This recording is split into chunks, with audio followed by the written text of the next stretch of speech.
Hi friends, welcome to my channel TV ಕಥೆಗಳು. ಬನ್ನಿ, ಅಮೃತಧಾರೆ ಇವತ್ತಿನ ಹಂಚಿಕೆ ಏನಾಗುತ್ತೆ ಅಂತ ನೋಡ್ಕೊಂಬರೋಣ. ನೀವೇನಾದರೂ ನನ್ನ ಚಾನಲ್ನ ಫಸ್ಟ್ ಟೈಮ್ ನೋಡೋದಾದರೆ ಲೈಕ್ ಮಾಡಿ, ಶೇರ್ ಮಾಡಿ ಮತ್ತು ಸಬ್ಸ್ಕ್ರೈಬ್ ಮಾಡಿ.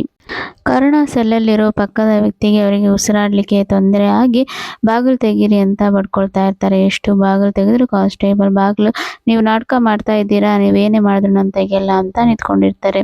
ಆಗ ಕರುಣ ಅವರು ಕೂಡ ಅವರ ಹಾರ್ಟನ್ನು ನೋಡಿ ಇವರಿಗೆ ತೊಂದರೆ ಆಗಿದೆ ತೆಗೀರಿ ಅಂತ ಎಷ್ಟು ಹೇಳಿದ್ರು ಅವರು ತೆಗೆಯೋದಿಲ್ಲ.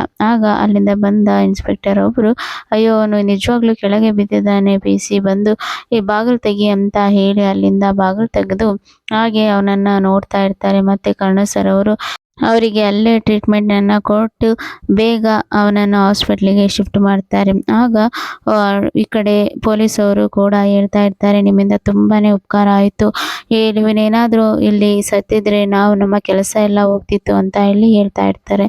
ಮತ್ತು ಈ ಕಡೆ ಒಬ್ಬ ಡಾಕ್ಟ್ರು ಬಂದು ಕೂಡ, ನೀವು ತುಂಬ ಒಳ್ಳೆ ಡಾಕ್ಟ್ರು, ನೀವು ಸರಿಯಾದ ಸಮಯಕ್ಕೆ ಅವನಿಗೆ ಟ್ರೀಟ್ಮೆಂಟು ಕೊಟ್ಟಿದ್ದರಿಂದ ಅವನು ಈಗ ಬದುಕುಳಿದಿದ್ದಾನೆ ಅಂತ ಇಲ್ಲಿ ಹೇಳ್ತಾ ಇರ್ತಾರೆ.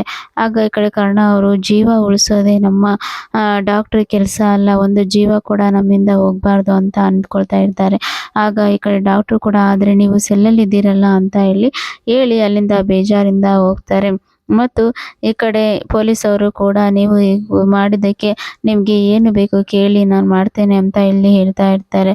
ನಿಧಿ ಅವ್ರ ಹತ್ರ ಮಾತಾಡಬೇಕು ಅಂತ ಹೇಳ್ತಾರೆ. ಹಾಗೆ ಈ ಕಡೆ ಕಾನ್ಸ್ಟೇಬಲ್ ಹೋಗಿ ಅವರನ್ನು ಕರ್ಕೊಂಡು ಬರ್ತಾರೆ. ಇವರು ಕೂಡ ಕರ್ಣ ಅವರು ನಿಧಿ ಹತ್ರ ಮಾತಾಡ್ಬೇಕಾದ್ರೆ ಅಲ್ಲಿ ಒಬ್ಬ MLA ಅವರು ಕೂಡ ಅಲ್ಲಿ ಬಂದು, ಯಾಕೆ ಇವರನ್ನು ಒಳಗೆ ಬಿಟ್ಟಿದ್ದೀರಾ, ಇವರ ಮೇಲೆ ಎಷ್ಟು ದೊಡ್ಡ ಕೇಸ್ ಇದೆ ಗೊತ್ತಲ್ಲ, ಇವರು ಏನೇ ತಪ್ಪು ಮಾಡದೇ ಇರಲಿ, ಇವ್ರ ಮೇಲೆ ಕೇಸ್ ಹಾಕಿ ಇವರು ಇಲ್ಲೇ ಜೈಲಲ್ಲಿ ಕೊಳೆಯೋ ಹಾಗೆ ಮಾಡಬೇಕು ಅಂತ ಇಲ್ಲಿ ಅವರ ಮುಂದೆನೇ ಹೇಳ್ತಾರೆ. ಆಗ ಇದನ್ನು ಕೇಳಿದ ನಿಧಿ ಶಾಕ್ ಆಗ್ತಾರೆ, ಮತ್ತು ಕರ್ಣ ಅವರು ಕೂಡ ಶಾಕ್ ಆಗ್ತಾರೆ. ಆಗ ಬೇಕಂತಾನೆ ಇವರು ಜೈಲಿನಲ್ಲಿ ಸಿಕ್ಕಾಕ್ಸ್ತಾ ಇದ್ದಾರೆ, ಏನೋ ಪ್ಲ್ಯಾನ್ ಮಾಡ್ತಾ ಇದ್ದಾರೆ ಇವರೆಲ್ಲ ಸೇರಿ ಅಂತ. ನಿಧಿನೂ ಕೂಡ ನಾನು ಕರ್ಣ ಸರನ್ನು ಬಿಟ್ಟು ಹೋಗೋದಿಲ್ಲ ಅಂತ ಇಲ್ಲಿ ಹೇಳ್ತಾ ಇರ್ತಾರೆ. ಮತ್ತು ಈ ಕಡೆ ಇವರೆಲ್ಲರೂ ಕೂಡ ಕರ್ಣ ಸರ್ ಅವರಿಗೆ ಏನಾದರೂ ಮಾಡಿ ಜೈಲಿನಲ್ಲೇ ಅವರನ್ನು ಕೊಳೆಯೋ ಹಾಗೆ ಮಾಡಬೇಕು ಅಂತ ಹೇಳಿ ರಮೇಶ್ ಅವರು ಕೂಡ ಇವರಿಗೆ ಎಲ್ಲ ಸುಪಾರಿಯನ್ನು ಕೊಟ್ಟಿರ್ತಾರೆ ಅಂತಾನೆ ಹೇಳ್ಬೋದು. ಮತ್ತು ಈ ಕಡೆ ತಾರಾ ಅವರು ಕೂಡ ನಿತ್ಯಗೆ ಬೈತಾ ಇರ್ತಾರೆ, ನೀನು ಬೋರ್ಡ್ ಮೆಂಬರ್ ಆದ್ರಿಂದನೇ ಈ ರೀತಿ ಎಲ್ಲ ಪ್ರಾಬ್ಲಮ್ ಆಗ್ತಾ ಇರೋದು, ನಿನಗೆ ಯಾವುದು ಕೂಡ ನೆಟ್ಟಗೆ ಕಾರ್ಯನಿರ್ವಹಿಸೋಕ್ಕಾಗೋದಿಲ್ಲ ಅಂತ ಹೇಳಿ ಬೈತಾ ಇರ್ತಾರೆ.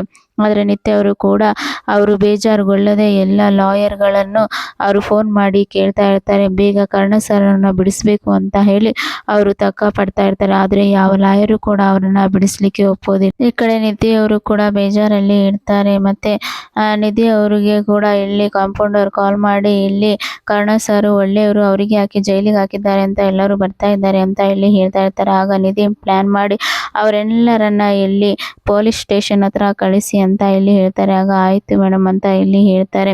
ಮತ್ತು ಬಂಗಾರಿ ಅವರು ಕೂಡ ಅವರು ಎಚ್ಚರಗೊಂಡು ಮತ್ತು ಅವರು ಕೇಳ್ತಾ ಇರ್ತಾರೆ, ಕರ್ಣ ಎಲ್ಲಿ ಅಂತ ಹೇಳಿ. ಆಗ ಈ ಕಡೆ ಸಂಜಯ್ ಅವರು ಕೂಡ, ಕರ್ಣ ತಪ್ಪು ಮಾಡಿ ಅವನು ಜೈಲಲ್ಲಿ ಹೋಗಿದ್ದಾನೆ ಅಂತ ಇಲ್ಲಿ ಹೇಳ್ತಾ ಇರ್ತಾರೆ. ಆಗ ಇಲ್ಲ, ಅವನಿಗೆ ಹಾಗಾಗಲಿಕ್ಕೆ ಸಾಧ್ಯ ಇಲ್ಲ, ನಾನು ಅವನನ್ನು ನೋಡಬೇಕು ಅಂತ ಹೇಳಿ ಬಂಗಾರಿ ಅವರು ಕೂಡ ಅಲ್ಲಿಂದ ಎದ್ದು ಬರ್ತಾ ಇರ್ತಾರೆ. ಮತ್ತು ಈ ಕಡೆ ಎಲ್ಲರೂ ಕೂಡ ಕರ್ಣ ಸರ್ ಅವರಿಗೆ ಸಪೋರ್ಟ್ ಮಾಡಲಿಕ್ಕೆ ಅಂತ ಹೇಳಿ ಎಲ್ಲ ಹೊಸ ಹಾಸ್ಪಿಟ್ಲಿನ ವರ್ಕರ್ಸು ಮತ್ತು ಸ್ಟೂಡೆಂಟ್ಸು ಎಲ್ಲ ಕೂಡ ಬರ್ತಾರೆ. ಹಾಗೆ ಅವರಿಗೆ ಸಪೋರ್ಟ್ ಆಗಿ ನಿಲ್ಲಕ್ಕೆ ಅಂತ ಹೇಳಿ ಈ ಕಡೆ ಮಲ್ಲಿ ಮತ್ತು ಶ್ರಾವಣಿ ರಾಣಿ ಅವರು ಕೂಡ ಅವರು ಅಲ್ಲಿಗೆ ಕೂಡ ಬಂದು ಈ ಕಡೆ ಯಾರು ಕೂಡ ಅವರಿಗೆ ಏನು ಅಪಘಾತ ಮಾಡದ ಹಾಗೆ ಅವರ ಸಪೋರ್ಟ್ ಆಗಿ ಇಲ್ಲಿ ನಿಲ್ತಾರೆ ಅಂತಾನೆ ಹೇಳ್ಬೋದು. ರಾಣಿ ಅವರು ಕೂಡ ಒಳಗೆ ಹೋಗಿ ಕರ್ಣ ಸರ್ ಹತ್ರ ಮಾತಾಡಿ, ನೀವು ನನಗೂ ನಮ್ಮ ಅಣ್ಣನಿಗೂ ಎಷ್ಟು ಉಪಕಾರ ಮಾಡಿದ್ದೀರಾ ಅಂತ ಹೇಳಿ ಅವರು, ನೀವು ಯಾವುದೇ ರೀತಿ ಬೇಜಾರಾಗಬೇಡಿ, ನಾವು ನಿಮ್ಮನ್ನು ಬಿಡಿಸ್ತೇವೆ ಅಂತ ಹೇಳಿ ಈ ಕಡೆ ರಾಣಿ ಅವರು ಕೂಡ ಅವರಿಗೆ ಊಟವನ್ನು ಕೂಡ ಕೊಟ್ಟು ಬರ್ತಾರೆ. ನೀವು ಊಟ ಮಾಡಿ, ನಿಮ್ಮನ್ನು ಬಿಡಿಸೋದು ನಮ್ಮ ಕೈಯಲ್ಲಿ ಇದೆ ಅಂತ ಇಲ್ಲಿ ಅವರು ಧೈರ್ಯವನ್ನು ಕೂಡ ಇಲ್ಲಿ ಹೇಳ್ತಾ ಇರ್ತಾರೆ. ಮತ್ತು ಈ ಕಡೆ ಕರ್ಣರನ್ನು ಕೂಡ ಕೋರ್ಟಿಗೆ ಕರ್ಕೊಂಡು ಹೋಗುವಾಗ ಇವರೆಲ್ಲರೂ ಸೇರಿ ಹಾಗೆ ಕರ್ಣ ಅವರೊಟ್ಟಿಗೆ ಅವರು ವಾದವನ್ನು ಮಾಡುತ್ತಾರೆ. ಮತ್ತು ಈ ಕಡೆ ನಿತ್ಯ ಅವರು ಕೂಡ ಈ ಕಡೆ ಮನೀಶ್ ಅವನೇ ಟ್ಯಾಬ್ಲೆಟ್ ಚೇಂಜ್ ಮಾಡಿದ್ದು ಅಂತ ಹೇಳಿ ಕಂಡಿಡಿದು ಅವನನ್ನು ಕೂಡ ಕೋರ್ಟಿಗೆ ಕರ್ಕೊಂಡು ಬಂದು ಒಪ್ಪಿಸ್ತಾರೆ. ಅದೇ ರೀತಿಯಲ್ಲಿ ಕೂಡ ಕರ್ಣ ಅವರು ಕೂಡ ಈ ಕಡೆ ರಿಲೀಸ್ ಆಗ್ತಾರೆ. ಈ ಕಡೆ ತಾರಾ ಮತ್ತು ರಮೇಶ್ ಅವರು ಕೂಡ ತುಂಬಾನೇ ಬೇಜಾರಿನಲ್ಲಿ ಇರ್ತಾರೆ. ಮತ್ತೆ ಅವರು ಕರ್ಣ ಕೂಡ ರಿಲೀಸ್ ಆಗ್ಬಿಟ್ಟ ಅಲ್ಲ, ಮತ್ತೆ ಮನುಷ್ಯ ಎಲ್ಲಿ ನಮ್ಮ ಹೆಸರನ್ನು ಹೇಳಿದ್ದಾನೋ, ಕಾರಣ ನಮಗೆ ಇನ್ನು ಯಾವ ರೀತಿಯಲ್ಲಿ ತೊಂದರೆ ಕೊಡ್ತಾನೋ ಅಂತ ಹೇಳಿ ಈ ಕಡೆ ರಮೇಶ್ ಅವರು ಕೂಡ ತುಂಬಾನೇ ಕಳವಳದಿಂದ ಇರ್ತಾರೆ. ಮತ್ತೆ ಈ ಕಡೆ ಬಂಗಾರಿ ಅಮ್ಮ ಅವರು ಕೂಡ ಕರ್ಣ ಅವರು ರಿಲೀಸ್ ಆಗಿದ್ದನ್ನ ನೋಡಿ ತುಂಬಾನೇ ಖುಷಿಯಲ್ಲಿ ಇರ್ತಾರೆ. ಆದ್ರೆ ಕರ್ಣ ಅವರು ಕೂಡ ಇದಕ್ಕೆ ಏನು, ಯಾವ ರೀತಿಯಲ್ಲಿ ಅವರು ಇದೆಲ್ಲ ಪ್ಲಾನ್ ಮಾಡಿದ್ರು, ಮತ್ತೆ ಇದನ್ನ ಕಂಡುಹಿಡಿಬೇಕು, ಮುಂದೆ ಯಾವುದೇ ರೀತಿಯಲ್ಲಿ ಈ ರೀತಿ ತಪ್ಪಾಗಬಾರ್ದು, ಇಂಥವ್ರನ್ನೆಲ್ಲ ತೆಗ್ದಾಕ್ಬೇಕು ಅಂತ ಹೇಳಿ ಕರ್ಣ ಅವರು ಡಿಸೈಡ್ ಮಾಡಿ ಆದಷ್ಟು ಬೇಗ ನಾನು ಹಾಸ್ಪಿಟ್ಲಿಗೆ ಹೋಗ್ಬೇಕು ಅಂತ ಹೇಳಿ ಅಲ್ಲಿ ಇರುವ ಲೈಸೆನ್ಸ್ ರದ್ದಾಗಿರೋದನ್ನ ಎಲ್ಲ ಸರಿಪಡಿಸ್ತಾರೆ. ಅಧಿಕಾರಿಗಳೊಟ್ಟಿಗೆ ಮಾತನಾಡಿ ಕರ್ಣ ಅವರು ಕೂಡ ತನ್ನ ವಶಿಷ್ಠ ಹಾಸ್ಪಿಟ್ಲನ್ನ ತಾನು ಹಿಂಪಡಿತಾರೆ. ಹಾಗೆ ಈ ಕಡೆ ಕರ್ಣ ಅವರು ಕೂಡ ಅವರು ಮೊಣಕಾಲೂರಿ ಹಾಸ್ಪಿಟ್ಲ್ ಮುಂದೆ ತಾತಗೆ ಸಾರಿ ಕೇಳ್ತಾ ಇರ್ತಾರೆ. ತಾತ, ನನ್ನಿಂದ, ನನ್ನ ಬೇಜವಾಬ್ದಾರಿಯಿಂದ 4 ಜೀವಗಳು ನನ್ನ ಕಣ್ಣ ಮುಂದೆಯೇ ಜೀವ ಬಿಟ್ಟಿದೆ. ಇದು ಯಾರು ಮಾಡಿದ ಕುತಂತ್ರನೂ ಕೂಡ ನನಗೆ ಸರಿಯಾಗಿ ತಿಳಿಯಲಿಲ್ಲ. ಆದರೆ ಇನ್ನು ಮುಂದೆ ನಾನು ಹೀಗೆ ಆಗಲಿಕ್ಕೆ ಬಿಡೋದಿಲ್ಲ ತಾತ. ನಾನು ತುಂಬಾನೇ ಜವಾಬ್ದಾರಿಯಿಂದ ನಾನು ಕೆಲಸ ಮಾಡ್ತೇನೆ ಅಂತ ಹೇಳಿ ಕರ್ಣ ಅವರು ಕೂಡ ಅಳ್ತಾ ಇರ್ತಾರೆ. ಮತ್ತೆ ಅವರು ಕೂಡ ನೆಕ್ಸ್ಟ್ ದಿನಗಳಲ್ಲಿ ಯಾವ ರೀತಿಯಾಗಿ ವರ್ಕನ್ನು ಮಾಡಬೇಕು, ಇಂಥ ಬೇಜವಾಬ್ದಾರಿ ಇರುವ ಎಲ್ಲ ರೀತಿಯ ವರ್ಕರ್ಸನ್ನು ತೆಗಿಬೇಕು, ಮತ್ತು ಅವರ ಅತ್ತೆಗೂ ಅವರ ಅಪ್ಪನಿಗೂ ಒಳ್ಳೆ ಬುದ್ಧಿ ಕಲಿಸಬೇಕು ಅಂತ ಹೇಳಿ ಕರ್ಣ ಅವರು ಕೂಡ ಡಿಸೈಡ್ ಆಗ್ತಾರೆ. ಮತ್ತು ಈ ಕಡೆ ಕರ್ಣ ಅವರು ಕೂಡ ತನ್ನ ವಸಿಷ್ಠ ಹಾಸ್ಪಿಟ್ಲಿಗೆ ಯಾವ ರೀತಿ ಎಲ್ಲ ತೊಂದರೆ ಬಂತು, ಅದನ್ನೆಲ್ಲ ಯಾವ ರೀತಿ ಪರಿಹಾರ ಮಾಡಬೇಕು, ಮತ್ತು ಯಾವ ಅಧಿಕಾರಿಗಳೊಟ್ಟಿಗೆ ದೃಢವಾಗಿ ನಿಲ್ಲಬೇಕು ಅಂತ ಹೇಳಿ ಈ ಕಡೆ ಕರ್ಣ ಅವರು ಕೂಡ ಈ ಕಡೆ ಎಲ್ಲವನ್ನು ಪ್ಲ್ಯಾನ್ ಮಾಡ್ಕೊಂಡಿರ್ತಾರೆ. ಮತ್ತು ಕರ್ಣ ಅವರಿಗೂ ಕೂಡ ಗೊತ್ತಾಗುತ್ತೆ ಇದನ್ನೆಲ್ಲ ತನ್ನ ರಮೇಶ್ ತಂದೆಯೇ ಎಲ್ಲ ಪ್ಲ್ಯಾನ್ ಮಾಡಿ ಮಾಡಿಸಿದ್ದಾರೆ, ಮತ್ತು ತಾರಾ ಅತ್ತೆನೂ ಕೂಡ ಇದರಲ್ಲಿ ಸಪೋರ್ಟ್ ಆಗಿದ್ದಾರೆ ಅಂತ ಎಲ್ಲ ಅವರಿಗೆ ಗೊತ್ತಾಗುತ್ತೆ. ಮತ್ತು ಹೇಗಾದರೂ ಮಾಡಿ ಅವರನ್ನು ನನ್ನ ತಂಟೆಗೆ ಬರದ ಹಾಗೆ ಮಾಡಬೇಕು ಅಂತ ಹೇಳಿ ಈ ಕಡೆ ಕರ್ಣ ಅವರು ಕೂಡ ತುಂಬಾ ದೃಢ ನಿರ್ಧಾರವನ್ನು ತೆಗೆದುಕೊಳ್ತಾರೆ.